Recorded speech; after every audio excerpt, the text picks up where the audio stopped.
High Chancellor Vextar stood before the massive viewing screen in the command center of the Zephyrian flagship. His forearms moved in careful patterns as he studied the star maps displayed before him. The 12 species that made up the galactic hegemony had ruled this part of space for over 3,000 years. They had built great cities on distant worlds, created trade routes that spanned hundreds of light years, and maintained peace through careful diplomacy and overwhelming force. But now there was a problem. A new species had appeared in their territory. These creatures called themselves humans, and they were spreading faster than any species the hegemony had ever encountered. "Show me the human expansion again," Vextar commanded his aide, a tall blue-skinned creature named Kelnara. The star map changed, showing a small yellow star called Sol at the edge of hegemony space. Red dots began appearing around it, each one representing a human colony or outpost. The expansion pattern was unlike anything the hegemony had seen before.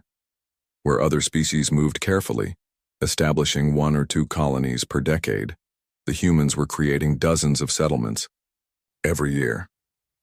"They have established 47 colonies in the past 5 years, Kelnara reported. Their ships appear primitive by our standards, but they are building them in massive numbers. Our intelligence suggests they have over 2,000 vessels of various sizes." Vextar's main eyes narrowed while his secondary eyes continued to study the display. "What do we know about their military capabilities?" "Limited," another aide replied. This one was an insect-like creature from the hive worlds. They use projectile weapons and chemical explosives. No energy shields, no plasma cannons, no matter disruptors. Their technology appears to be at least 200 years behind our own. The Chancellor nodded slowly. This was what made the human expansion so puzzling. How could such a primitive species spread so quickly? Most young civilizations took centuries to establish even a handful of colonies. The humans had done it in less than a decade. "Perhaps they do not understand the rules," suggested Fleet Admiral Mordak, a reptilian warrior from the conquest-happy Saurian Empire. "Young species often make mistakes. They expand too quickly, claim territory that belongs to others. We have dealt with this before." Vextar agreed. The hegemony had faced dozens of upstart species over the millennia. The solution was always the same: a show of force followed by negotiations. The young species would realize they were outmatched, agree to reasonable borders, and eventually apply for membership in the hegemony. It was a process that had worked for 3,000 years. "Send the usual message," Vextar ordered. "Inform them that they have violated hegemony space and must withdraw to their home system immediately. Give them the standard 30 rotations to respond." The message was transmitted within hours. It followed the traditional format that had been used for centuries. The hegemony identified itself, listed the territories that had been violated, and demanded immediate withdrawal.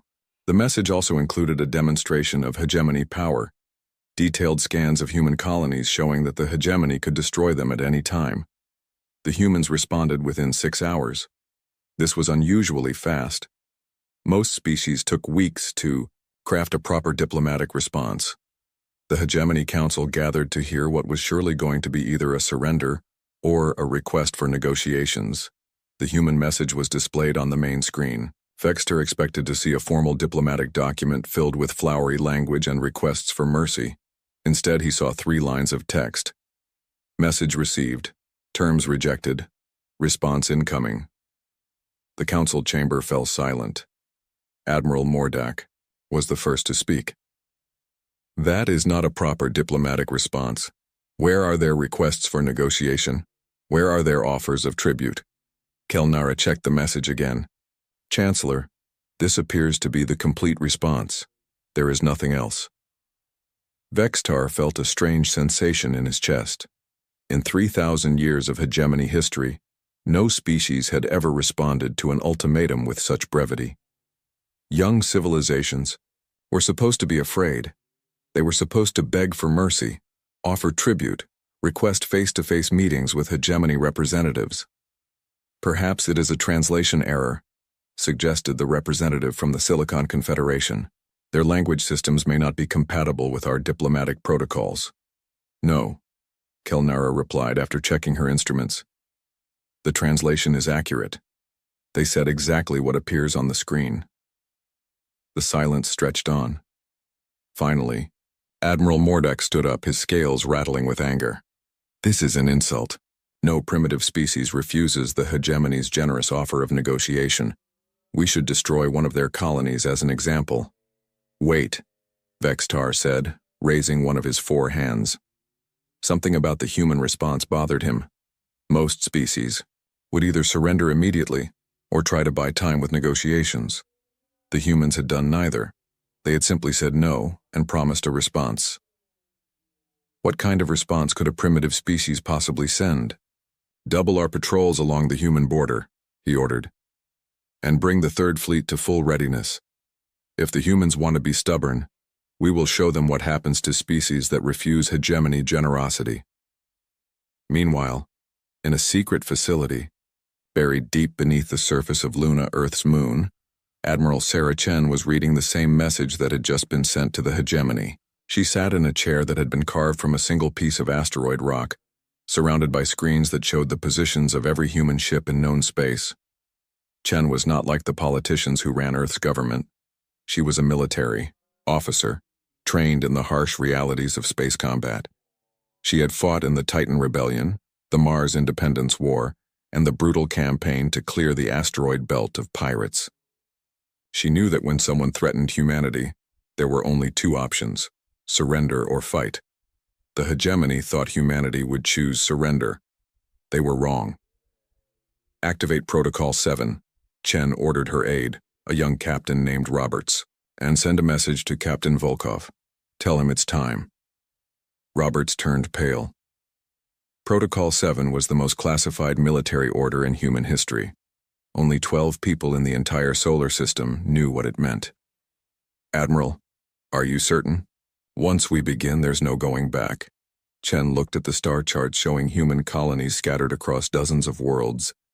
Each one represented millions of human lives, families who had left Earth to build new homes among the stars, children who had never seen the planet where their species was born, all of them now threatened by aliens who thought humans would simply give up and crawl back to their home system. I'm certain, Chen replied. Send the message. Captain Marcus Volkov received the message while floating in zero gravity aboard the most secret ship in human space. The vessel had no official name, no registration number, and according to all public records, it did not exist. The crew called it Nemesis, and for good reason. Volkov was not like other ship captains.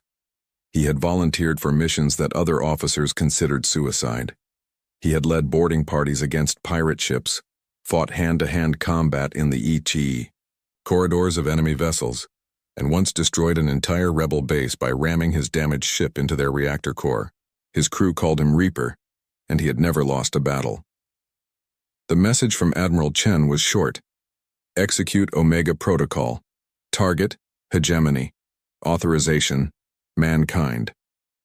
Volkov smiled, but it was not a pleasant expression. He had been waiting for this order for 5 years. The Nemesis had been built for one purpose: to show the galaxy what happened when someone threatened humanity. Today, the aliens were going to learn why humans were the most dangerous species in known space. All hands, prepare for departure, Volkov announced over the ship's communication system. We have work to do. The Nemesis began to move. It was smaller than most military vessels, only 300 meters long compared to the kilometer-long dreadnoughts that other species preferred. But size did not matter when you were carrying the most dangerous weapon ever created by human minds. Back on the Hegemony flagship, sensors detected the movement of a single human ship leaving their territory. Admiral Mordak laughed when he saw the readings. One ship? He said to Chancellor Vextar. They send one small ship against the combined might of 12 civilizations? These humans are even more primitive than we thought. Vextar was not laughing. Something about the situation felt wrong. Species that were about to surrender did not send ships toward enemy territory. They sent diplomats. They sent messages begging for mercy. What type of ship is it? He asked his sensor operator. Unknown class, came the reply. It appears to be some kind of escort vessel. No heavy weapons detected, minimal shielding. It poses no threat to our forces. But Vextar had not survived 3 centuries of politics by ignoring his instincts. He had learned to pay attention when something felt wrong, even if he could not explain why. "Send a message to all fleet commanders," he ordered. "Increase alert status to yellow, and I want constant updates on that human ship." The Nemesis continued its journey toward the edge of human space, where the combined fleets of the galactic hegemony waited. Captain Volkov stood on the bridge, watching the stars ahead. In a few hours, he would reach the coordinates where the alien fleet was gathering. In a few hours, the galaxy would learn what humans did when someone threatened their children. His crew worked quietly around him. They all knew this was likely a one-way mission. The Omega Protocol had been designed with one goal: maximum damage to enemy forces regardless of cost. Survival was not part of the plan. "Captain," his communications officer called out, "we're receiving a message from the alien fleet. They're demanding that we stop and surrender." Volkov did not even look at the message. "Send our standard response." "What should I tell them, sir?" Volkov's smile became even colder. "Tell them they should have negotiated when they had the chance." The message was transmitted, and the Nemesis continued on its course. Behind it, the combined fleets of the galactic hegemony prepared for what they thought would be an easy victory against a single primitive ship. They had no idea what was coming. In the depths of space, ancient laws of physics waited to be broken. Technologies that violated every known principle of safe warfare sat ready to be unleashed. And at the center of it all, Captain Marcus Volkov prepared to show the galaxy why humans had never lost a war. The aliens wanted to know what humanity would send instead of negotiators. They were about to find out. The Nemesis moved through space like a shadow among the stars. To anyone watching from the outside, it looked like just another human military vessel. 300 meters of dark metal and ceramic plating, no different from the hundreds of other ships that protected human colonies. But Captain Marcus Volkov knew better. He knew what lay hidden in the ship's core, sealed behind layers of security that would make a bank vault look like a toy box. Volkov stood in the ship's command center, watching the tactical display as they approached the edge of human space. The alien fleet was gathering at the border, just as Admiral Chen had predicted. 12 different species, all thinking they could intimidate humanity into surrender with a show of force. "Status report." Volkov ordered his first officer, Commander Lisa Park. Park had served with Volkov for 8 years, following him through conflicts that most officers would not survive. She was one of the few people in the fleet who truly understood what the Nemesis was designed to do. "We're 6 hours from the target zone," Park reported. "All systems are operating within normal parameters. The crew is ready." Volkov nodded. The crew of the Nemesis was unlike any other in the human fleet. Every single person aboard had volunteered for what they called the final mission. They all knew that once the Omega Protocol was activated, there would be no going home. The weapon they carried was too dangerous to risk falling into enemy hands. "Sir," the communications officer called out, "we're receiving another message from the alien fleet. They're demanding that we identify ourselves and state our intentions." "Ignore it," Volkov replied. "They'll learn our intentions soon enough." The truth was that the Nemesis had no official classification in the human military. According to all public records, the ship did not exist. It had been built in secret, at a hidden facility beyond Pluto, using technologies that most human scientists considered impossible or insane. The project had required the combined efforts of humanity's best minds in physics, engineering, and computer science. Dr. Elizabeth Kane, the ship's science officer, approached Volkov with a tablet displaying complex equations. Kane was one of Ira, the scientist who had designed the weapon, now sleeping in the ship's core. She was also the only person aboard who fully understood how it worked. "Captain, I need to review the activation sequence one more time," Kane said. "Once we begin the process, there will be no way to stop it. Are you certain we want to proceed?" Volkov took the tablet and looked at the equations that described humanity's most terrible creation. The mathematics hurt his head, but he understood the basic principle. The weapon was not designed to destroy ships or planets. It was designed to destroy civilizations. "Doctor, how many human colonies are in the disputed territory?" he asked. 47 confirmed settlements, Kane replied. approximately 15 million people. And how many of those people do you think the aliens will spare if we surrender? Kane was quiet for a moment. She had read the intelligence reports about the galactic hegemony. Their history was filled with examples of what happened to species that refused to submit. Some were enslaved, others were relocated to reservations on barren worlds. A few simply disappeared from the historical record. "I understand, Captain," she said finally. "I'll begin the preliminary activation sequence." As Kane walked away, Commander Park moved closer to Volkov. "Marcus," she said quietly, using his first name as she only did when they were discussing something serious. "Are we doing the right thing? Maybe the aliens are willing to negotiate. Maybe we don't have to use the weapon." Volkov understood her concern.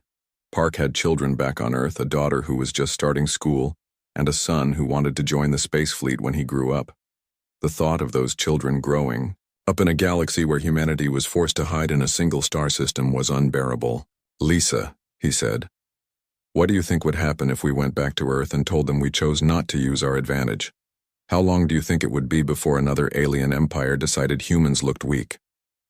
Park nodded slowly. She had fought in enough battles to understand the logic of deterrence. Sometimes the only way to prevent a war was to show your enemies that the cost of fighting you was too high to bear. Besides, Volkov continued, the aliens had their chance to negotiate. They chose to send an ultimatum instead. Now they get to see what humans send instead of diplomats. The Nemesis continued toward the border, its engines humming quietly in the darkness. In the engineering sections, the crew made final preparations for what was coming. They checked and double-checked every system, knowing that a single malfunction could doom not just their mission, but potentially the entire human species.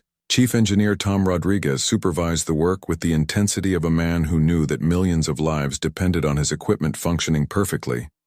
Rodriguez had built engines for colony ships and weapons for warships, but nothing he had ever worked on compared to the device now waiting in the ship's core. "Chief," one of his technicians called out, "the containment field is showing some fluctuation. Should we be concerned?" Rodriguez moved to the console and studied the readings.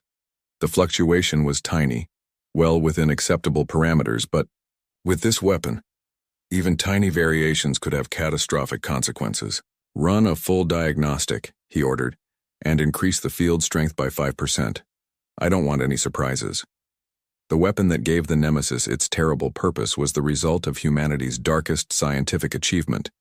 It had been created by a team of researchers who had asked themselves a simple question: what was the most efficient way to destroy an advanced technological civilization? The answer they had found was both elegant and horrifying. Instead of building bigger bombs or more powerful energy weapons, they had created something that turned an enemy's own technology against them. The weapon was a form of self-replicating nanotechnology, but unlike anything that had ever been built before. The nanobots were designed to consume and convert any non-human technology they encountered. They would spread through enemy ships like a virus, turning hull plating into more nanobots, converting computer systems into manufacturing centers, using the enemy's own resources to build more copies of themselves. But the truly terrifying part was that the nanobots were programmed to distinguish between human and alien technology. They would consume a hegemony battleship down to the last bolt, but they would not touch so much as a human flashlight. It was a weapon of absolute discrimination, designed to leave human forces completely untouched while destroying everything else. The project had been codenamed Pandora, and like the mythical box, once it was opened, there would be no closing it again. Dr. Kane finished the preliminary activation sequence and reported to the bridge. "Captain, the weapon is ready for deployment. All we need is your final authorization code." Volkov looked at the tactical display one more time. The alien fleet was massive, over 3,000 ships representing the combined military might of 12 different species. By any reasonable measure, the Nemesis should have been destroyed the moment it entered their weapons range, but reason had nothing to do with what was about to happen. "Sir," the sensor operator reported, "we're detecting movement in the alien fleet. They're moving to intercept us."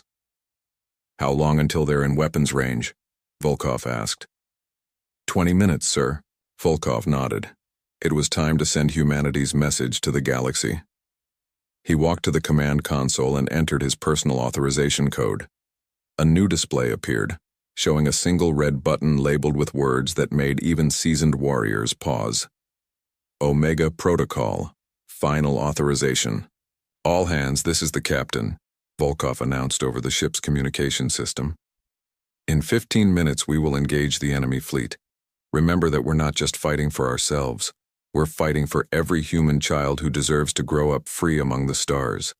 We're fighting for the right of our species to exist without permission from aliens who think they own the galaxy. He paused, looking around at his crew.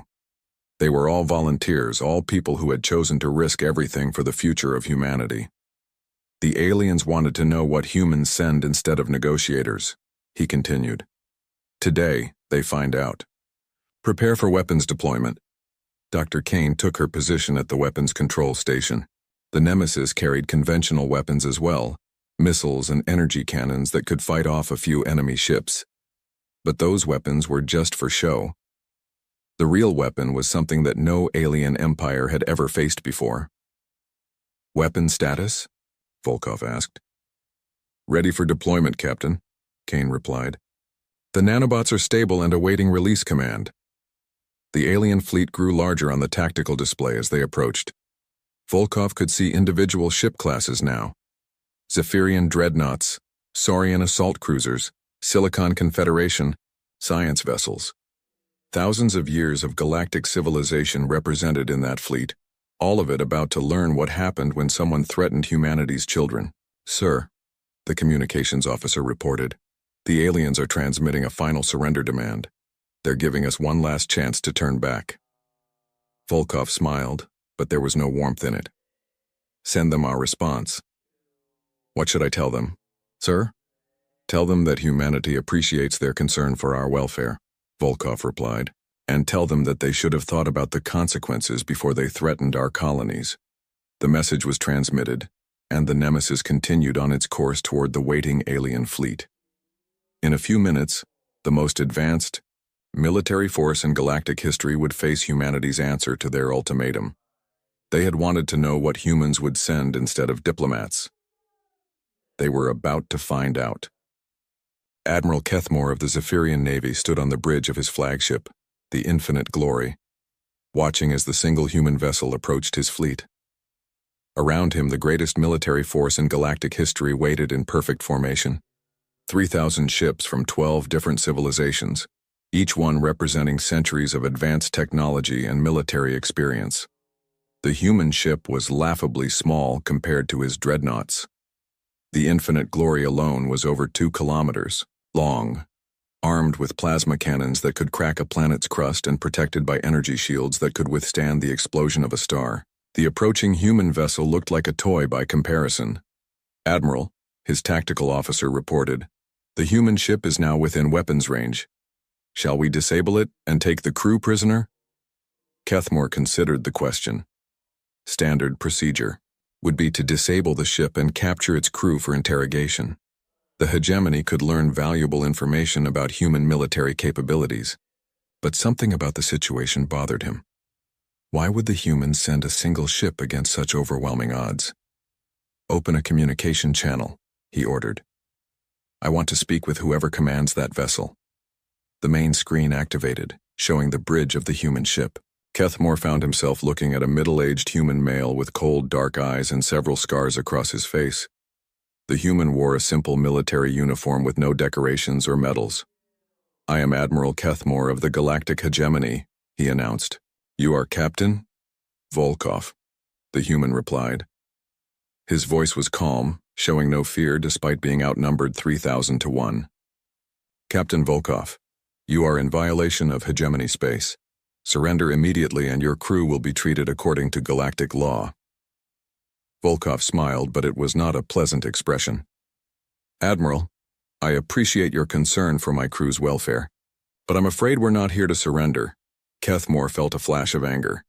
How dare this primitive alien show such disrespect? Captain, you have 1 ship. I have 3,000. Your species uses primitive projectile weapons while we command the power of stars themselves. What possible threat could you pose to this fleet? You're about to find out, Volkov replied, and cut the communication. Kethmore stared at the blank screen for a moment, then turned to his weapons officer. Target their engines. I want that ship disabled, not destroyed. We'll show these humans what happens to species that refuse hegemony generosity.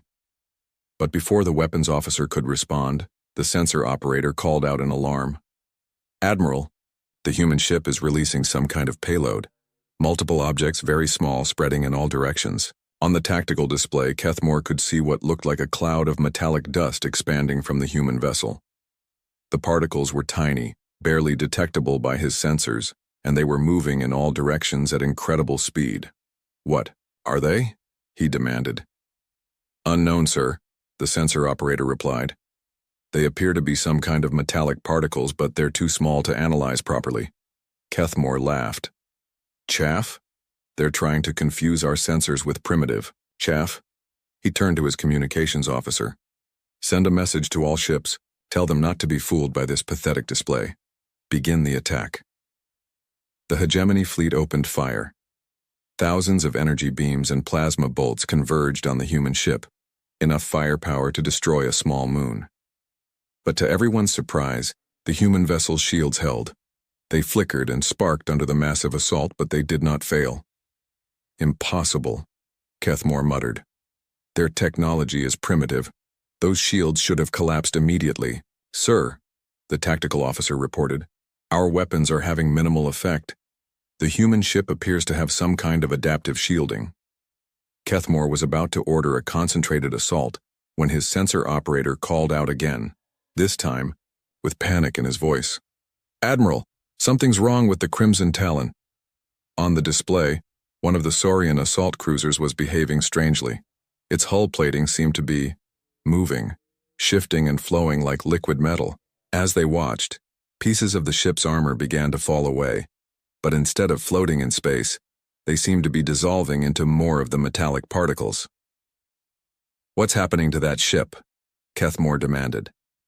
Before anyone could answer, alarms began sounding throughout the infinite glory. The ship's computer announced, warning, unauthorized access detected in secondary computer systems. Warning. Hull breach in Section 7. Warning. Life support failure in Deck 12. Kethmore felt ice form in his blood. There had been no impact, no explosion, no attack of any kind. How could his ship be suffering multiple system failures? Engineering. Report, he shouted. The chief engineer's voice came over the communication system, and Kethmore could hear fear in it. Admiral, we have a problem. Something is in our computer systems. It's rewriting our code, taking control of our fabrication units, and sir, it's converting our own hull plating into more of itself.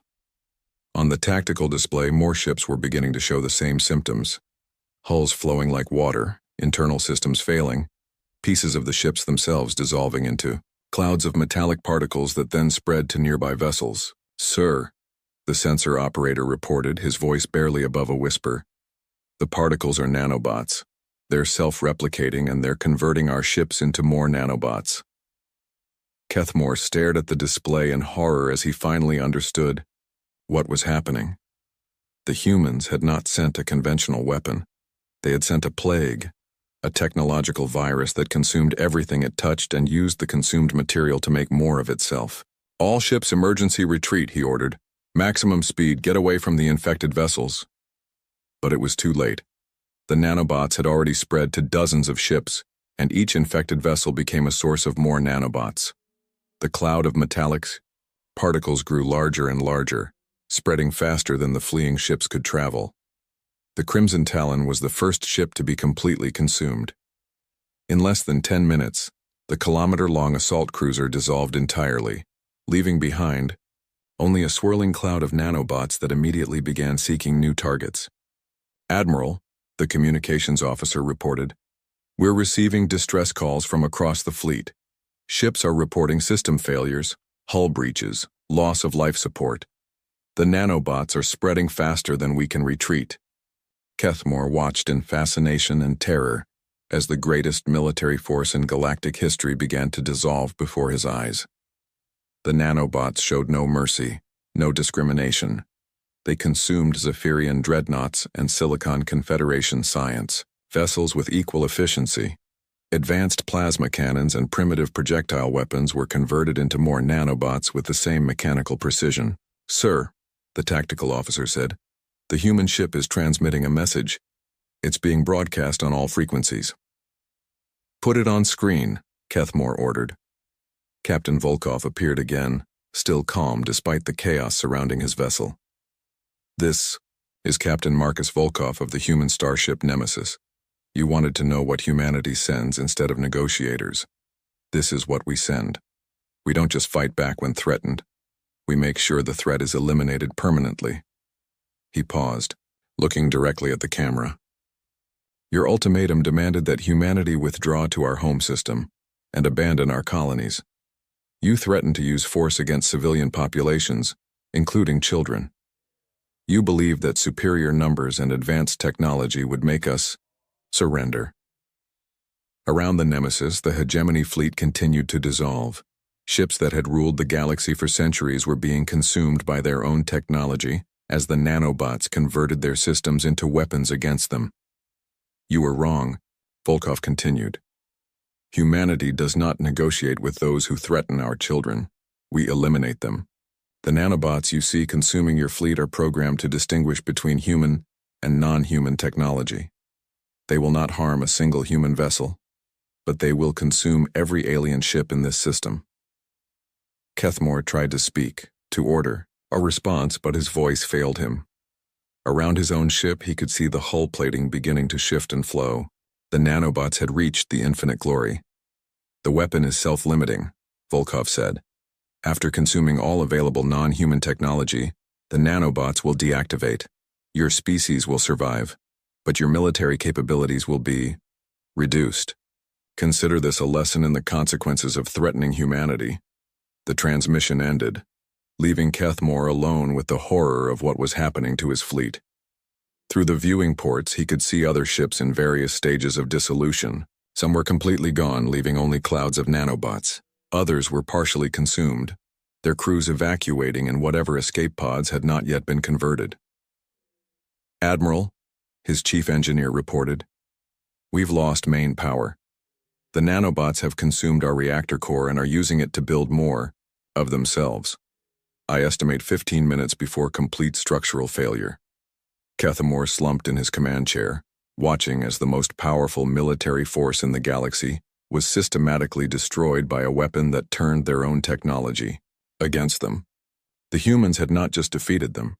They had shown that all their advanced weapons and sophisticated defenses were useless against an enemy that could convert those very advantages into weapons. "Sir," the communications officer said weakly, "should we send a surrender message?" Kethmore almost laughed. Surrender to whom? The human ship was still there, still intact, but it was no longer the target of the nanobots. The weapon was specifically designed to ignore human technology while consuming everything else. "Send a fleet-wide evacuation order," he said finally. "All personnel to escape pods, abandon ship." As the crew of the Infinite Glory prepared to abandon their vessel, Kethmore took one last look at the tactical display. In less than 2 hours, the hegemony had lost 90% of its military strength to a single human ship. The survivors would return home with news that would change the galaxy forever. The humans were not just another primitive species to be bullied into submission. They were something far more dangerous, a civilization that was willing to destroy everything, including themselves, rather than submit to alien rule. In the depths of space, the nanobots continued their work, converting the pride of 12 civilizations into more copies of themselves. And through it all, the Nemesis waited patiently, its crew watching as humanity's message was written in the dissolution of alien warships. The galaxy had wanted to know what humans sent instead of diplomats. Now, they knew. High Chancellor Vextar received the emergency transmission while attending a cultural ceremony on his homeworld of Zephyr Prime. The message was brief, but devastating. "Fleet destroyed. Nanobots. Request immediate evacuation of all hegemony systems." At first, Vextar thought it was some kind of joke. The combined fleet at the human border represented the greatest military force in galactic history. How could it simply be destroyed? And what were nanobots? But as more reports arrived, the terrible truth became clear. The humans had not sent negotiators or surrender offers. They had sent a weapon that violated every principle of civilized warfare, a weapon that consumed technology itself. "Show me the sensor recordings," Vextar ordered his communication staff. The holographic display in his office showed the final moments of the hegemony fleet. Vextar watched in growing horror as ship after ship dissolved into clouds of metallic particles.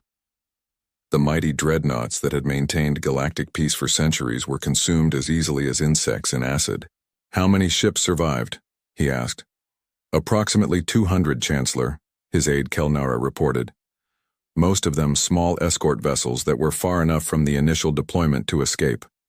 All capital ships were lost." Vextar felt his four hearts racing as the implications became clear.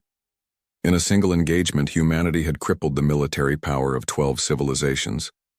But worse than the immediate loss was what it represented. The humans possessed a weapon that could destroy any technological civilization. What about our shipyards, our orbital installations? Kelnara's expression grew even more grim. "Chancellor, we're receiving reports from across hegemony space. The nanobots appear to be spreading. Our deep space monitoring stations have gone silent. 3 major shipyards have been completely consumed." The reports continued to arrive throughout the day, each one worse than the last. The nanobots were not just a weapon that destroyed ships. They were a plague that consumed all non-human technology they encountered. Space stations, orbital platforms, even satellites were being converted into more nanobots. On the industrial world of Saurian Prime, the reptilian Admiral Mordak watched from a mountain bunker as the planet's orbital shipyards disappeared. The massive construction platforms that had built warships for 1,000 years were dissolving like sugar in water, their metal and circuits converted into swarms of microscopic machines. "Sir," one of his officers reported, "the nanobots have reached the surface installations. Our manufacturing centers are being consumed." Mordak had built his career on the principle that superior firepower could solve any problem. He had conquered rebellious worlds, destroyed pirate fleets, and enforced hegemony law across dozens of star systems. But how do you fight an enemy that turns your own weapons against you? "What about ground forces?" he asked. "Surely these nanobots cannot affect soldiers and equipment on planetary surfaces." The answer came within hours. The nanobots could indeed affect ground-based technology. They consumed tanks and aircraft with the same efficiency they had shown against spaceships. Only biological troops with primitive weapons were safe, and the hegemony had not trained for primitive warfare in centuries. On the Silicon Confederation homeworld, a different kind of tragedy was unfolding. The silicon-based beings who made up the Confederation existed in a symbiotic relationship with their technology. Their bodies were partly mechanical, enhanced with computer implants and cybernetic organs. Dr. Veltar, the Confederation's leading scientist, studied the nanobots through a sealed observation chamber. What she saw challenged everything she understood about the laws of physics and engineering. "The nanobots are impossibly sophisticated," she reported to the Confederation Council. "They can distinguish between human and non-human technology at the molecular level. They appear to have some kind of built-in database that recognizes the atomic signatures of every known alien alloy and computer component." "How is that possible?" asked Council Leader Zareth. "It should not be possible," Dr. Veltar replied. "The computational power required to make such distinctions in real time would require a computer the size of a moon. Yet these nanobots, each one smaller than a virus, somehow possess that capability." The most disturbing part was that the nanobots seemed to learn and adapt. Early attempts to fight them with energy weapons had failed, because the nanobots quickly developed resistance to different types of energy. They absorbed plasma bolts, deflected laser beams, and converted particle beam weapons into more raw material for replication. But the true scope of the disaster became clear when the reports from the outer systems arrived. The nanobots were not just spreading randomly. They were targeting the most critical installations first, communication arrays, sensor networks, military bases. It was as if they had been programmed with detailed knowledge of hegemony infrastructure.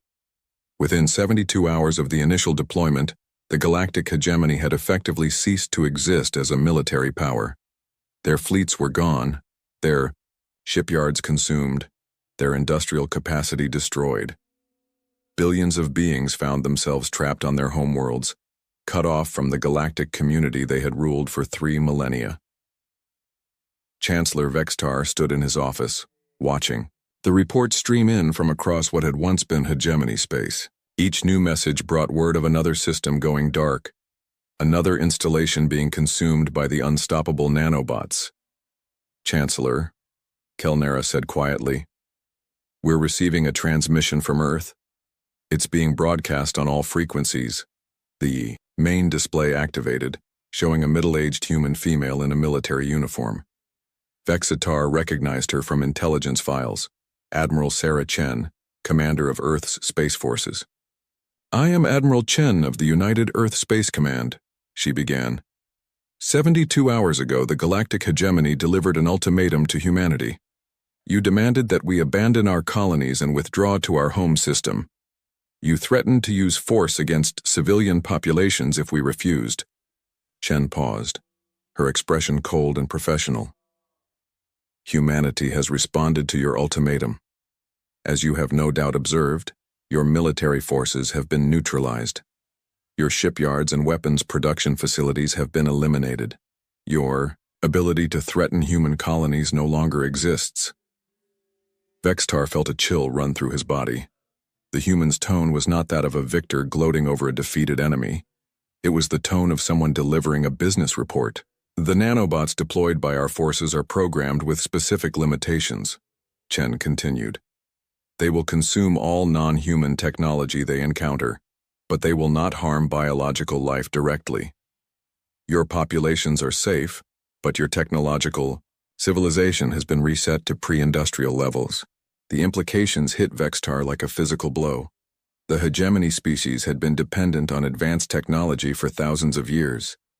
Most of their worlds could not support their populations without technological assistance. Food production, water purification, atmospheric processing, all of it required the technology that was now being consumed by human nanobots. "However," Chen said, "humanity is not without mercy. We are prepared to offer humanitarian assistance to refugee populations. We will provide transport, food, and temporary shelter for beings who are willing to relocate to designated worlds where they can rebuild their civilizations." Vextar almost laughed at the irony. The humans were offering to help the same beings they had just defeated. It was either incredible generosity or incredible arrogance. "This assistance comes with conditions," Chen continued. "Any species that accepts human aid must agree to formal non-aggression treaties. You will not threaten human colonies, human civilians, or human interests. You will not attempt to rebuild military forces capable of interstellar warfare. You will exist peacefully within the boundaries we establish." The transmission ended, leaving Vextar alone with the magnitude of humanity's victory. In less than a week, the humans had gone from being an unknown primitive species to the dominant power in this region of the galaxy. They had not just defeated the hegemony, they had completely restructured the balance of power. "Sir," Kelnara said hesitantly, "what are your orders?" Vextar looked out the window of his office at the city below. Already he could see the effects of the nanobot plague. Power grids were failing as the technology that maintained them was consumed. Transportation systems were shutting down. In a matter of days, his advanced civilization would be reduced to a pre-technological state. "Send a message to all hegemony worlds," he said finally. "Tell them to begin evacuation procedures, accept the human offer of assistance." It was the hardest decision he had ever made, but Vextar understood that pride was a luxury his species could no longer afford. The humans had demonstrated that they possessed weapons capable of destroying any technological civilization. Resistance would only lead to complete extinction. As he composed the surrender message, Vextar reflected on the chain of events that had led to this moment. The hegemony had been so confident in their superiority, so certain that primitive humans would submit to their demands. They had failed to consider that a species desperate enough might develop weapons that violated every principle of civilized warfare. The humans had sent their message to the galaxy, written in the dissolution of the greatest military force in known space. That message was simple: threaten humanity's children and face the consequences. Across the former hegemony territory, the nanobots continued their work, consuming the remnants of 3,000 years of galactic civilization. And through it all, human ships arrived to offer aid to the refugees, providing food and shelter to the beings whose empires they had just destroyed.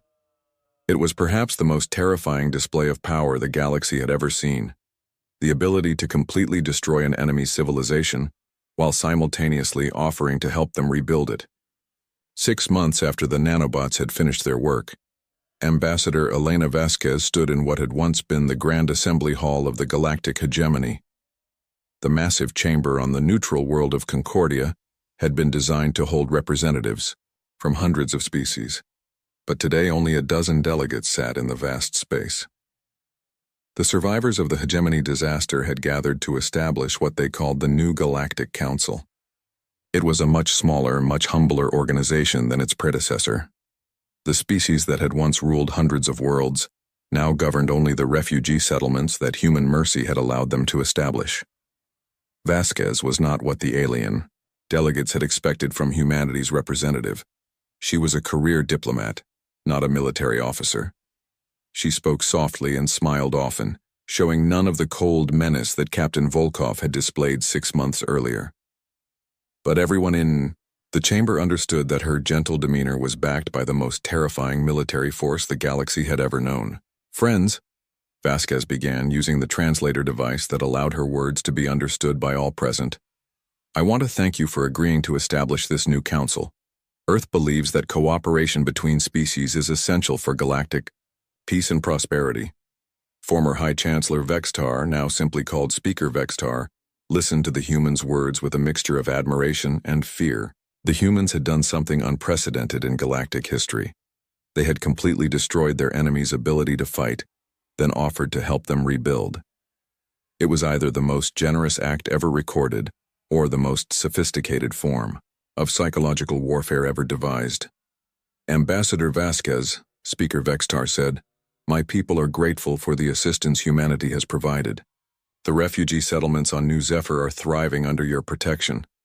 But many of us wonder about the long-term implications of our new relationship." Vasquez nodded understandingly. "I know this transition has been difficult for all of you. Your species ruled this region of space for 3,000 years. Now you find yourselves dependent on human goodwill for your survival. That must be challenging." The understatement was almost cruel in its accuracy. The former rulers of the galaxy now lived in settlements that existed only because humanity allowed them to exist. Their technology was limited to what the humans deemed safe. Their territories were tiny compared to the vast empires they had once controlled. Admiral Mordak, now reduced to governing a single world of Saurian refugees, spoke with barely controlled anger. "You destroyed our civilizations, then offered to help us rebuild them according to your specifications. Is this what humans call mercy?" Vasquez turned to face the Saurian leader, her expression remaining calm despite the hostility in his voice. "Admiral, let me ask you a question. When your species first encountered the humans 6 months ago, what did you expect to happen?" "We expected you to negotiate," Mordak replied. "To accept reasonable limitations on your expansion in exchange for hegemony protection." "And if we had refused those limitations?" Mordak was quiet for a moment. "We would have enforced them." "How?" "Military action against your colonies." Vasquez nodded. "So your plan was to threaten our civilians, including children, until we submitted to your demands. And if we refused, you would attack those civilians directly. That is how galactic politics work," Mordak said defensively. "The strong guide the weak. Order is maintained through the threat of force." "The strong guide the weak," Vasquez repeated. "An interesting philosophy. Tell me, Admiral, in this new galaxy, who would you say are the strong and who are the weak?" The question hung in the air like a blade. Everyone in the chamber understood the answer. Humanity now possessed the only functional military force in this region of space. Every other species existed only because humans allowed them to exist. Dr. Veltar of the Silicon Confederation spoke up. Ambassador, what are humanity's long-term intentions? Will you rule us as we once ruled others? Vasquez smiled, but it was not a cold expression like Captain Volkov's had been. Doctor, humanity has no desire to rule other species. We want to build a galaxy where our children can grow up safely, where human colonies can prosper without fear of alien ultimatums. She gestured to the chamber around them. This council exists to prove that such a galaxy is possible. You are here as equals, not as subjects. Your species are free to rebuild your civilizations, develop your cultures, even expand to new worlds. The only limitation is that you cannot threaten other species. And who enforces that limitation? Asked the representative of the Crystal Mines, a species of energy beings who had once controlled vast networks of technological nodes. The same force that destroyed the hegemony fleet, Vasquez replied simply. Humanity will not tolerate threats to innocent civilians regardless of which species makes those threats. The message was clear. The new galactic order would be based on the principle that military force could not be used to coerce civilian populations. Anyone who violated that principle would face the same fate as the old hegemony. But what about growth? Speaker Vextar asked. What about expansion, trade, technological development? How can our species prosper under such restrictions? Vasquez activated a holographic display showing the local region of the galaxy. Red zones marked the areas that had been consumed by nanobots, while green zones showed the refugee settlements and new colonies that were being established. Look at what we've accomplished in just 6 months, she said. The Zephyrian agricultural colonies are producing food surpluses. The Saurian mining operations have identified rich asteroid fields for exploitation. The Silicon Confederation has developed new computing technologies that don't trigger the nanobots' consumption protocols. It was true. In the 6 months since the hegemony's fall, the refugee species had made remarkable progress. Without the burden of supporting massive military forces, they had been able to focus their efforts on peaceful development. Humanity has learned something important, Vasquez continued. Military strength is not the same as true power. The hegemony had the strongest fleet in the galaxy, but they were vulnerable because their entire civilization depended on that fleet. When the fleet was destroyed, everything else collapsed. She pointed to another section of the display showing human space. Human colonies are designed to be self-sufficient. Our ships carry tools for building rather than just weapons for destroying. Our expansion is driven by families seeking new homes, not military commanders seeking new territories to control. The delegates listened in silence as Vasquez outlined humanity's vision for the galaxy. It was radically different from the old hegemony system. Instead of a pyramid of power with the strongest species at the top, humanity proposed a network of independent civilizations bound by mutual non-aggression agreements. Of course, Vasquez said, this system only works if everyone follows the rules. The moment any species begins threatening others, the balance collapses. Admiral Mordak leaned forward. And what happens to species that break these rules? Vasquez's expression became serious. The same thing that happened to the hegemony fleet. Humanity has learned that the only way to ensure lasting peace is to make the cost of war unacceptably high. She paused, looking around the chamber at the representatives of species that had once ruled the galaxy. 6 months ago, your civilizations made a choice. You decided that humanity should be forced to submit to your will through threats of violence. You learned that humanity makes different choices when threatened. The silence that followed was profound. Everyone in the chamber understood that they were not just establishing a new government, but a new form of galactic civilization, one where military might could not be used to subjugate other species. Ambassador, Dr. Veltar said finally, what guarantee do we have that humanity will not become like the old hegemony? What prevents you from using your superior weapons to establish a human empire? Vasquez smiled sadly. Doctor, I think you misunderstand something fundamental about human nature. We didn't develop the nanobots because we wanted to conquer the galaxy.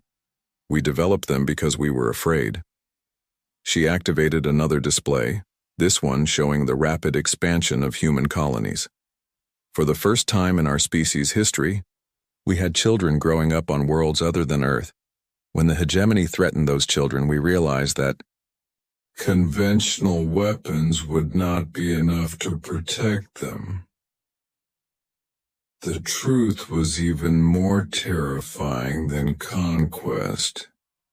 Humanity had not set out to destroy galactic civilization. They had simply been willing to do whatever was necessary to protect their young. The nanobots were designed as a last resort, Vasquez continued. A weapon to be used only if humanity faced extinction. The fact that we deployed them shows how seriously we took your ultimatum. Speaker Vextar finally understood. You saw our threat as a threat to your species' survival. Of course we did, Vasquez replied. You demanded that we abandon our colonies and confine ourselves to a single star system. For a species that had just begun to spread among the stars, that was equivalent to a death sentence. The implications were staggering. The hegemony had not been destroyed by an aggressive human empire seeking conquest. They had been destroyed by a frightened species protecting its children. That somehow made the defeat even more complete. So what now? Asked the representative of the Hive Worlds. How do we move forward? Vasquez deactivated the displays and turned to face the assembled delegates. Now we build something better. A galaxy where species can grow and prosper without threatening each other. A galaxy where children of all species can look up at the stars and see possibilities instead of threats. She walked to the center of the chamber, where a ceremonial table held the documents that would establish the new Galactic Council. Earth is prepared to sign these agreements as an equal partner. We offer our protection to any species that commits to peaceful development. We offer our friendship to any civilization that respects the rights of others. One by one, the delegates approached the table and signed the agreements. Each signature represented not just a commitment to peace, but an acknowledgement of the new reality. Humanity was now the dominant power in this region of the galaxy, not through conquest but through demonstrated capability. As the ceremony concluded, Vasquez looked out through the chamber's great windows at the stars beyond. Somewhere out there, human children were growing up on distant worlds, safe from the threats that had once hung over their futures. It had cost the galaxy its old order, but perhaps something better would rise from the ashes. The aliens had wanted to know what humans would send instead of negotiators. Now they knew. Humans sent the future itself, written in the mathematics of mutual destruction and mutual survival. The galaxy would never be the same. The red alert blared through every deck of the UES Defender, its warning lights casting an eerie glow across Captain James Miller's tired face. He gripped the edges of his command chair, watching the tactical display with growing despair. 15 Earth ships against 40 stellar Dominion vessels, and those were just the ones they could see through the sensor jamming. "Sir, hull reports damage on decks 3 through 7, shouted Tom Barnes from his station. The young weapons officer's voice cracked with stress. "We can't take much more of this." Miller knew he was right. The battle had been raging for 6 hours straight, and the United Earth Fleet was losing badly. The year 2457 would be remembered as humanity's last stand, if anyone survived to remember it at all. "Status on the colony ships?" Miller asked, trying to keep his voice steady. Behind them, nearly 20,000 civilians were attempting to evacuate Earth's largest space colony. If the Defender and the rest of the fleet failed here, those people would have nowhere to run. "Still 17 minutes from the jump point, Captain," replied Susan Wright, her hands flying over the navigation console. "The Dominion ships are closing in fast. They'll be in range of the civilian vessels in less than 5 minutes." Miller closed his eyes for a moment. They had fought well, but the Stellar Dominion's technology was simply too advanced. Their energy weapons cut through Earth's best shields like paper, and their ships could take 10 times the punishment of anything humanity had built. "All ships, this is Captain Miller." He broadcast to the remaining fleet. "Form up on the Defender. We're going to give those colonists every second we can. It's been an honor serving with." A blast rocked the bridge, cutting off his words.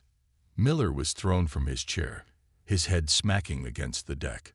Through blurred vision, he saw emergency force fields snap into place where a hull breach had opened up the port side of the bridge to space. Multiple direct hits. Tom yelled over the chaos of damage control alarms. "Primary weapons are offline. Shield generators air." "Captain." Susan's shocked voice cut through the noise. "Something's happening."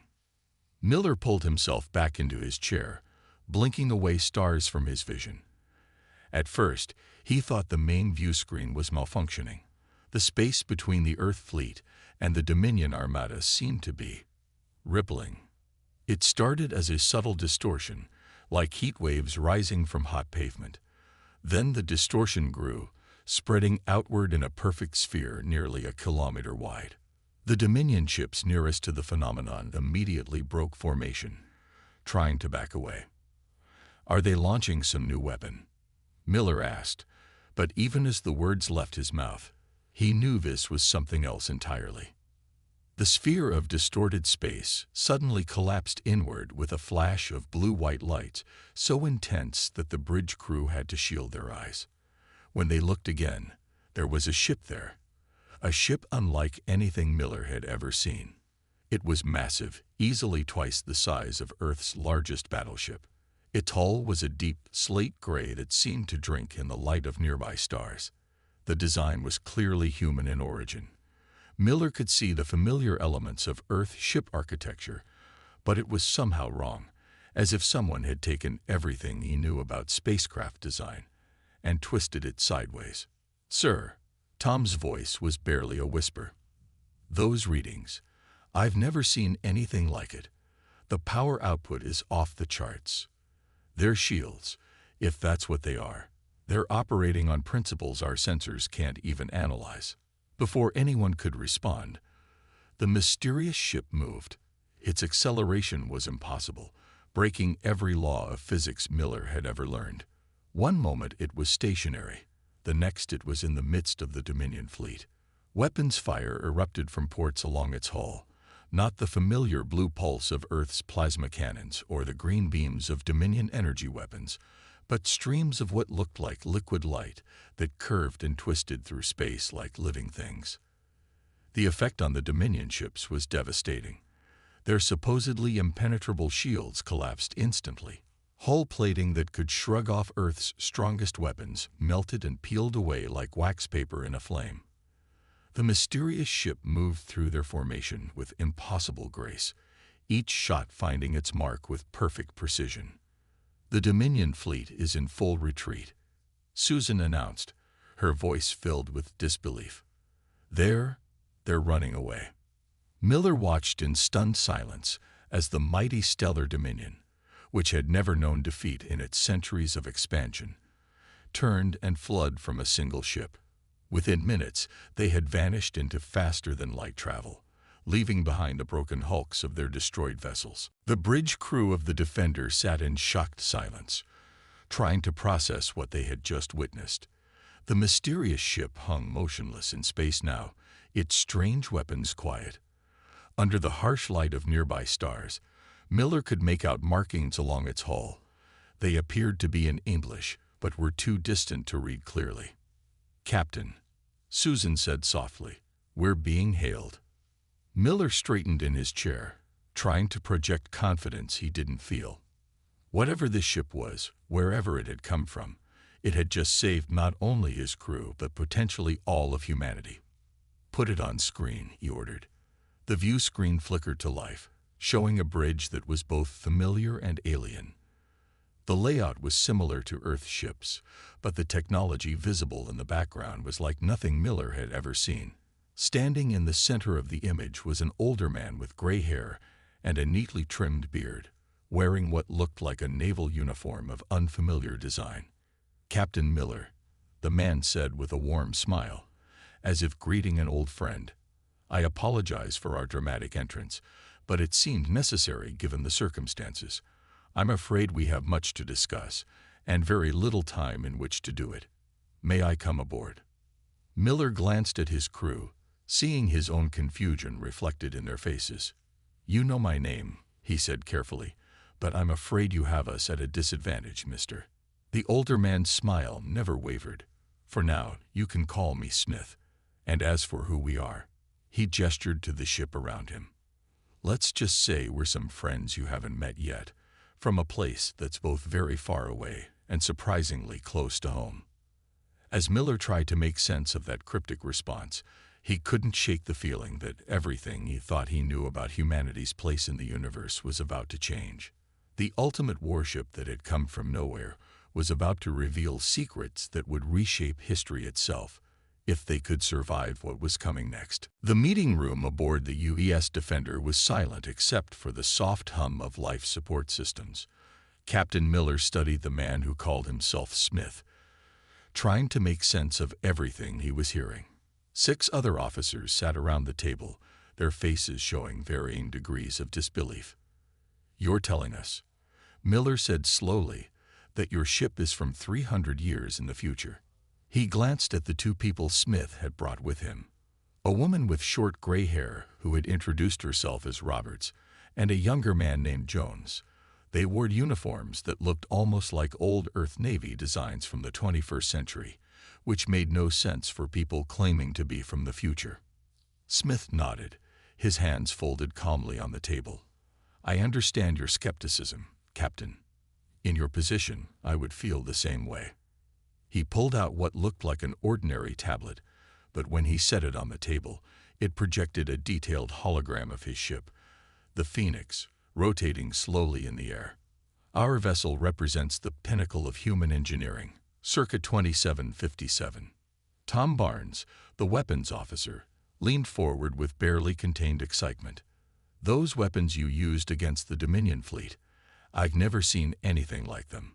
The way they curved through space. Targeted gravity manipulation," Roberts explained, speaking for the first time. Her voice was surprisingly gentle for someone who had just helped destroy a dozen enemy ships. "We create localized distortions in space-time that we can control with extreme precision. The enemy's shields can't stop them because they operate on a fundamental level of physics that your current technology can't access." Miller noticed something odd about the way she spoke. There was a slight hesitation before certain technical terms, as if she was carefully choosing her words. He'd been an officer long enough to recognize when someone was holding back information. "Why did you come back?" Susan Wright asked from her seat near the door. "If you're really from the future, isn't there some risk of changing history?" Smith's smile faltered slightly. "History, Ms. Wright, is not as fragile as many people think. We came because we had to. In our records, this battle was a devastating defeat for Earth. The colony ships were destroyed. The Defender and her entire fleet were lost, and the Dominion used this victory as a stepping stone to eventually conquer Earth itself." A chill went through the room. Millard thought of the 20,000 civilians they'd barely managed to save. "But you've changed that now," he said. "You saved us." "Yes," Smith replied, but there was something in his eyes that made Miller uneasy. "We did, and we'll continue to help you as much as we can. The Dominion will return, and in greater numbers. They've never faced defeat before. They won't take this humiliation lightly." "Then help us understand your technology," Miller pressed. "If the Dominion is coming back, we need every advantage we can get." Smith and Roberts exchanged a quick glance that Miller couldn't quite interpret. "We can assist you in upgrading some of your systems," Smith said carefully. "But we have to be selective about what we share. Too much advanced technology too quickly could be problematic." The meeting continued for another hour, with Smith and his crew answering questions, but somehow managing to say very little of substance. They agreed to help upgrade the Defender's shields and weapons, but insisted on doing the work themselves with minimal involvement from the Earth crew. Later, in his private quarters, Miller reviewed the recording of the meeting. Something wasn't adding up. He played back the moment when Roberts had explained their weapons technology, freezing the image on her face. "Computer," he said, "analyze facial expressions and vocal patterns of the subject during this segment. Compare to baseline human deception indicators." The computer churned for a moment before displaying its results. There was a 78% match with common signs of deception: subtle eye movements, micro-expressions, vocal stress patterns. They were lying about something, but what? A knock at his door interrupted his thoughts. "Come in," he called out. Susan Wright entered, carrying a datapad. "Captain, I've been analyzing the sensor readings from when the Phoenix first appeared," she said without preamble. "There's something strange about the data." Miller gestured for her to continue. "The spatial distortion that preceded their arrival. It doesn't match any known form of time travel theorized by our scientists. The energy signature is all wrong. But I found something else." She handed him the pad. "These readings from their hull. The metal alloys we can identify seem to be manufactured using techniques that were common 50 years ago, not anything we'd expect from 3 centuries in the future." Miller frowned at the data. Could they be using old materials for some reason? It's possible, but why would they? And there's more. Susan pulled up another set of readings. Their crew is only 12 people, but they're running a ship that should need at least 100. When I scanned their life support usage, it showed they're using exactly, and I mean exactly, the amount of resources you'd expect for 12 people. No variations, no fluctuations. It's as if the readings are being fed to our sensors artificially," Miller finished. He stood up and began pacing. Their uniforms look like ancient designs. They use surprisingly simple names. They're evasive about specific details of their technology. And now these sensor readings. What are you thinking, sir? Miller stopped at his viewport, staring out at the Phoenix where it hung in space alongside the Defender. I'm thinking we need to find out what they're really hiding. Have engineering send Lissa Thompson to help with the upgrades. She's our best engineer, but more importantly, she's good at noticing details others might miss. You think they'll accept help from our crew? They've been pretty insistent about working alone. They won't have a choice, Miller said firmly. This is still our ship. If they want to upgrade our systems, they'll have to work with our people. He turned back to Susan. In the meantime, I want you to dig deeper into those sensor readings. Something tells me our visitors from the future aren't being entirely honest about where, or when, they really came from. As Susan left his quarters, Miller looked back at the Phoenix. The massive ship was a mystery wrapped in contradictions, and he had a feeling that uncovering its true origins would either save humanity or lead them into an even greater danger than the stellar dominion had ever posed. Lisa Thompson had always believed that machines couldn't lie. People could lie, data could be faked, but the machines themselves, their design, their construction, the way they fit together, always told the truth if you knew how to look. As she stood in the Phoenix's engine room, everything she saw was telling her a story that made no sense at all. "Please don't touch that panel," Roberts said from behind her. The older woman hadn't left Lisa's side since she'd come aboard, watching her every move with poorly hidden concern. Lisa pulled her hand back from what looked like a standard power distribution node, except it had markings she'd never seen before. Some looked Chinese, others reminded her of old Russian spacecraft designs, and a few seemed completely alien. "Sorry," Lisa said, trying to sound casual, "just admiring the work. The way you've integrated the quantum field generators with the main power grid is fascinating."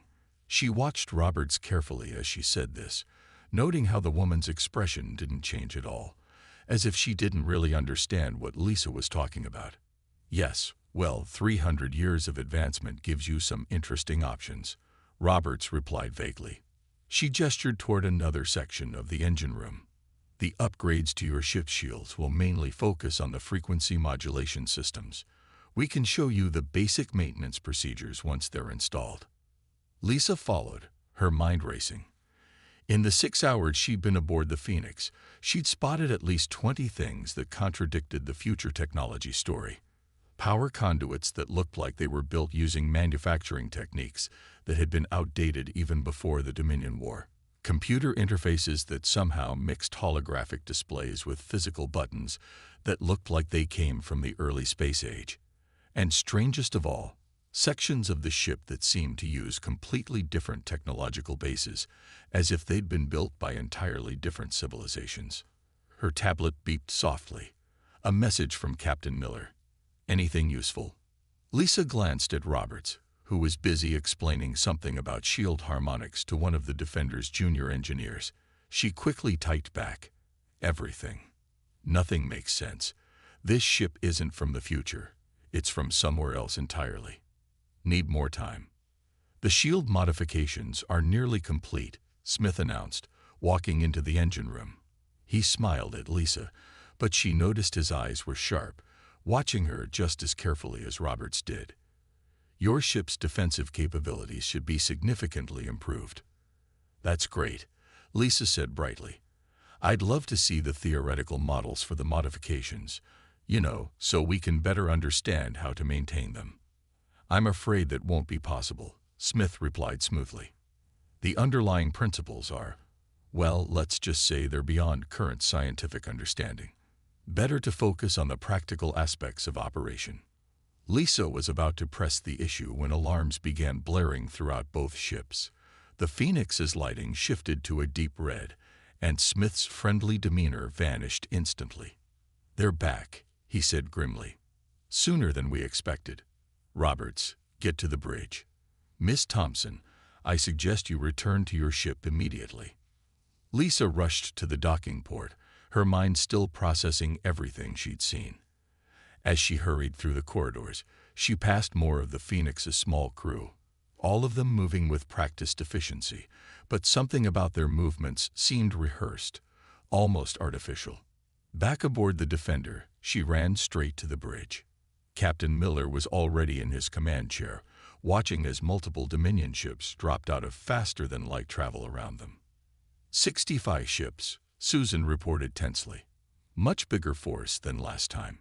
"Captain," Lisa said breathlessly, "I need to tell you what I found." The ship rocked as the first Dominion shots hit their newly upgraded shields, but instead of the usual grinding impact, there was only a slight vibration.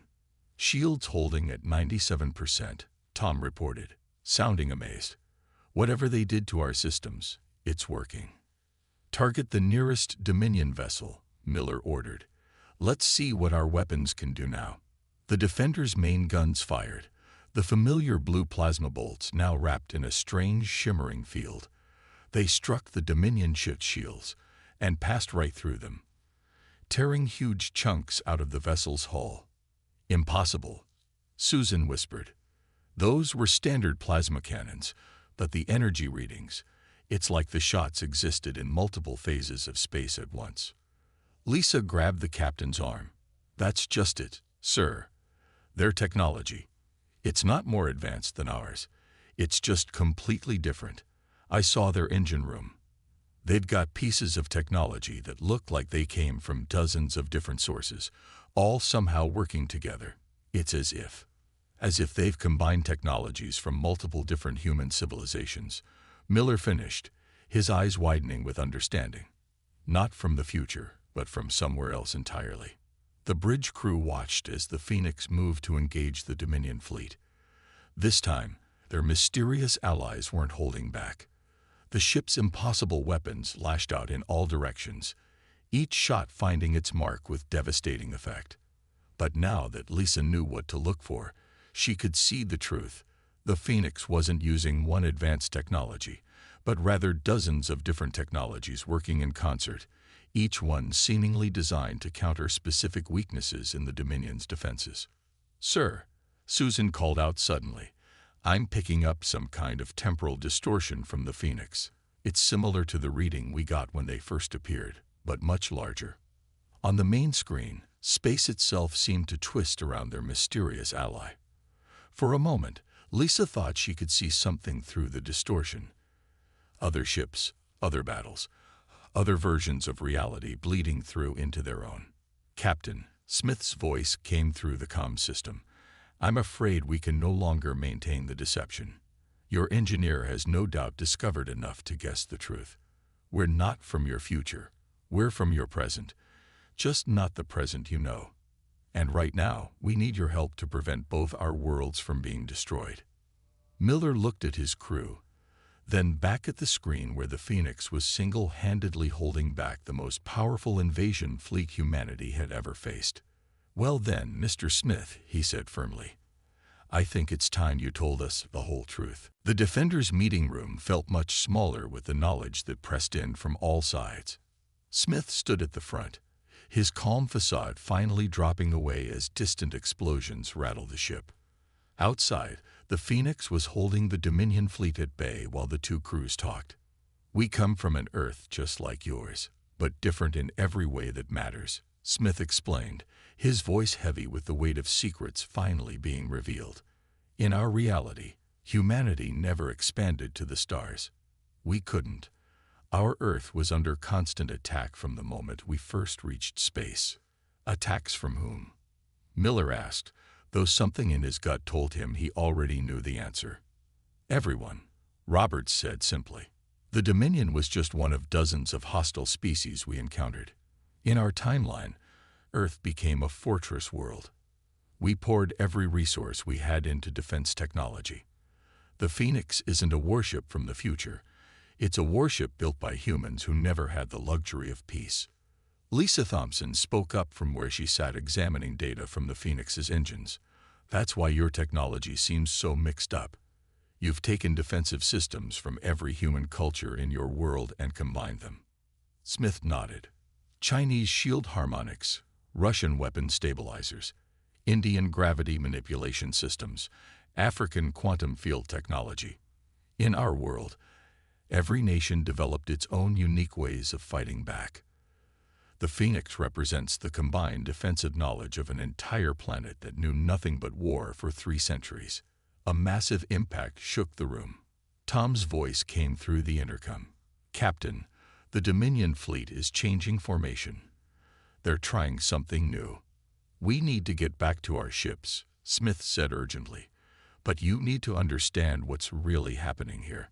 The Dominion isn't just fighting a war of conquest. They're fighting a war of extinction across multiple realities. Miller felt his blood run cold. What do you mean? We discovered it by accident, Roberts explained quickly as they hurried toward the bridge. Our dimensional sensors detected them moving between realities, systematically wiping out humanity in every universe they could find. In some timelines, they use outright attacks. In others, they manipulate events to prevent humans from ever developing space travel. They reached the bridge just as another blast rocked the ship. On the main screen, the Dominion fleet was moving into a spiral pattern none of them had seen before. That's a dimensional pierce formation, Smith said grimly. They're going to try to bring in reinforcements from another reality. We've seen this before. They'll pull in ships from a timeline where they've already won, where they've had centuries to build up their forces. Susan's hands flew over her console. The energy readings are off the charts. They're creating some kind of tear in space-time. Now you know why we had to intervene, Smith said, turning to Miller. Your Earth's development path created incredible advancements in offensive capabilities, weapons and tactics that we never developed in our defensive-focused world. The Phoenix can protect against almost anything, but we lack the ability to strike back effectively. Miller understood in a flash. You need our weapons. Yes, combined with our defensive systems, we might have a chance to stop them once and for all. But we have to act now, before they bring in their reinforcements. Lisa, who had followed them to the bridge, suddenly spoke up. The shield modifications you made to our ship, they weren't just upgrades, were they? You were preparing us for this moment. Roberts smiled grimly. The modifications allow your weapons to fire through our defensive fields without losing power, something we could never achieve in our reality. Another blast shook both ships. In the space between the fleets, a massive tear in reality was beginning to form, its edges crackling with impossible energies. We're picking up ships coming through. Tom shouted. God, there's dozens of them. Hundreds. Captain Miller, Smith said urgently, I know we deceived you. I know we came here under false pretenses. But right now, I'm asking for your trust. What we do in the next few minutes will determine the fate of humanity not just in this reality, but in countless others. Miller looked at his crew, seeing the same determination in their eyes that he felt. They had trained to defend Earth, but now they were being called to defend all Earths everywhere. What's the plan? He asked simply. Smith's relief was visible. The Phoenix will form a defensive sphere around the defender. Our shields can hold back anything they throw at us. Meanwhile, your weapons, combined with our dimensional phase technology, can fire directly into the reality tear before it fully opens. If we can collapse it while their reinforcements are still coming through, we can trap them between realities. Lisa finished, quickly catching on. The backlash would destroy their entire invasion force across multiple timelines, Smith confirmed. But we have to time it perfectly. Too early, and we'll only close the tier. Too late, and they'll bring through too many ships for even our combined technologies to handle. Miller took a deep breath, then straightened in his chair. Susan, plot us a course directly toward that tier. Tom, charge all weapons to maximum. Let's show these aliens what happens when they push humanity too far, in any reality. As the defender began to move, protected by the Phoenix's impossibly powerful shields, Miller couldn't help but smile grimly. The Dominion had thought they could simply wipe humanity out across all realities. They were about to learn that humanity's greatest strength wasn't in its weapons or shields, but in its ability to join together in the face of impossible odds. The next few minutes would either be humanity's finest hour, or its last stand across 1,000 different worlds. Space itself seemed to scream as the reality tear grew larger, its edges burning with colors that human eyes were never meant to see. The defender pushed forward, wrapped in the protective embrace of the Phoenix's dimensional shields, as more Dominion ships poured through from another universe. Energy readings are going critical, Susan reported, her voice steady despite the chaos around them. The tear is becoming unstable. We got maybe 3 minutes before it's too large to collapse. Miller gripped his chair as another wave of temporal distortion washed over the ship. Through the main viewport, he could see phantom images of other battles, other versions of this same moment playing out across countless realities. In some, Earth's ships were already burning. In others, the Phoenix had never arrived at all. "All weapons are charged to maximum," Tom called out. "But these readings don't make sense. It's like we're getting power from multiple versions of our own guns at once."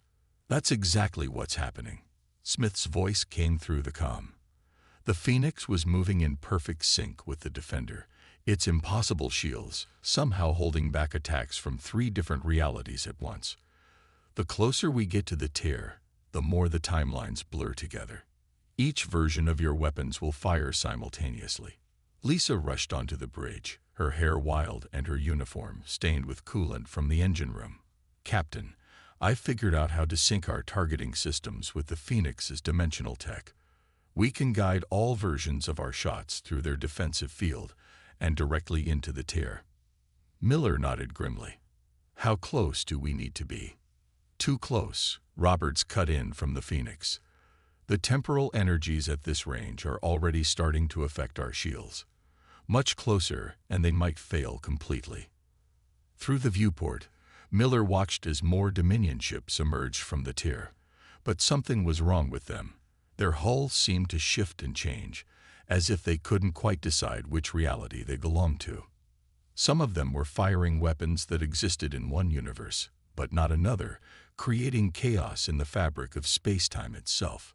"They're desperate," Smith said, his voice filled with grim satisfaction. "They've committed too many forces from too many realities. The tear is becoming more unstable with each ship that comes through. If we strike now, we'll take them all out at once," Miller finished. He keyed the ship-wide comm. "All hands, brace for temporal shock. Tom, target the center of that tear. Susan, give us everything the engines have got. Lisa, keep those weapons synchronized." The Defender surged forward, its engines screaming as they pushed against the laws of physics themselves. The Phoenix moved with them, its shields glowing brighter and brighter as they absorbed impossible amounts of energy from multiple realities. "Dominion ships are moving to intercept," Susan reported. "They've figured out what we're trying to do."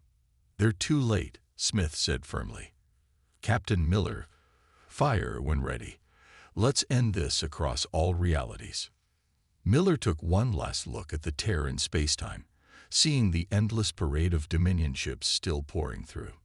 In that moment, he could almost feel the weight of all the other Captain Millers, in all the other realities, making this same choice. Fire. The Defender's weapons erupted, not with their usual blue plasma bolts, but with streams of energy that seemed to exist in multiple states at once. The Phoenix's dimensional technology caught the shots, wrapped them in layers of protective fields, and guided them directly into the heart of the reality tear. For a moment, nothing happened. Then space itself seemed to hold its breath. The tear began to collapse, but not from the edges inward as they had expected. Instead, it began to fracture, spreading cracks through reality like a breaking mirror. Dominion ships caught in the effect began to break apart, their matter scattered across multiple dimensions. "The tear isn't just closing," Lisa shouted over the roar of straining engines. "It's shattering. The feedback is going to ripple through every reality they've invaded." "All ships, full reverse," Smith ordered. "Get clear of the temporal wave." Both ships threw their engines into reverse, but the wave of distorted spacetime was faster. It washed over them like a tsunami of broken reality, making everyone aboard feel like they were existing in a dozen different places at once. Miller saw flashes of other lives, other choices, versions of himself that had never joined the fleet, versions where Earth had fallen, versions where the Phoenix had never come.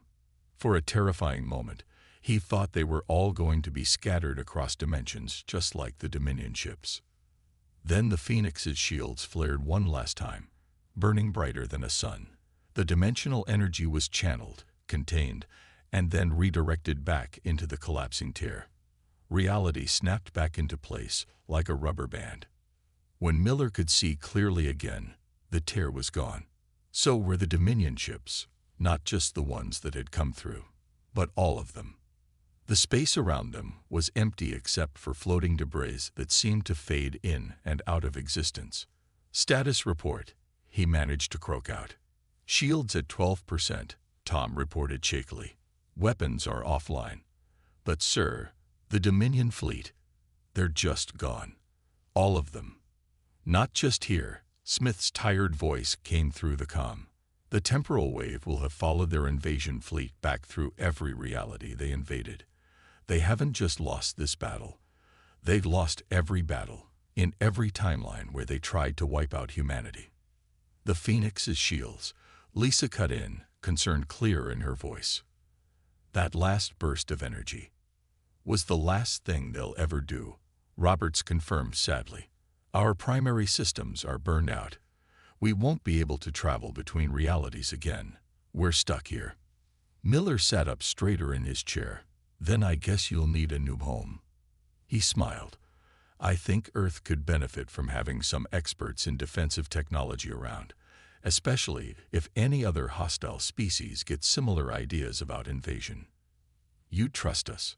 Smith asked. "After we deceived you. You came to help us when you could have stayed safe in your own reality," Miller replied.